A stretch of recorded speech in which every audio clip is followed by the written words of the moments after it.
হ্যাঁ, টুম্পা হলো আমার 14 ব্যাচের স্টুডেন্ট। তো টুম্পা আমার কাছে 3 মান্থ, ও অনেকদিন আগে আমার কাছে আই থিঙ্ক অ্যাডমিশন নিয়ে গেছিল। সো তারপরে ওর এই তো ক্লাস, আজকে ওর ফার্স্ট টাইম এই লুকটা করলো। এবার টুম্পা বল, তুই আমার কাছে শিখে তোর এক্সপিরিয়েন্স কেমন হয়েছে, কতটা শিখতে পেরেছিস, আজকে সাজাতে গিয়ে তোর কোনো প্রবলেম ক্রিয়েট হয়েছে কি? প্রবলেম হয়নি, ম্যাম খুব ভালো কাজ শিখিয়েছেন। আমি মেকআপের কোনো কিছুই জানতাম না, ফার্স্ট সবকিছু শিখে আজকে আমি এই লুকটা করেছি। আমি সত্যি খুব খুশি যে ম্যামের কাছে আমি কাজ শিখেছি।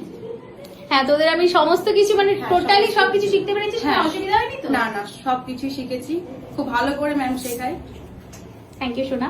আচ্ছা তুমি বলো সম্প্রীতি, তোমার তো আজকে ও তো ফার্স্ট টাইম তোমার উপর লুকটা ক্রিয়েট হ্যাঁ। করলো, ফার্স্ট কাজ, তো তোমার কেমন লেগেছে ওর ভীষণ কাজ? ভালো করেছে, খুব সুন্দর একটা ব্রাইডাল লুক দিয়েছে আমাকে। প্রথমে একটু নার্ভাস ছিল, খুব ভয় পাচ্ছিল, কিন্তু তারপরে এত সুন্দর একটা লুক দিয়েছে, মানে মনেই হচ্ছে না যে ফার্স্ট টাইম কাজ করেছে। আর দিদির ব্যাপারে কিছু বলার নেই, আমার সেকেন্ড টাইম আসা দিদির এখানে। দিদির বিহেভিয়ার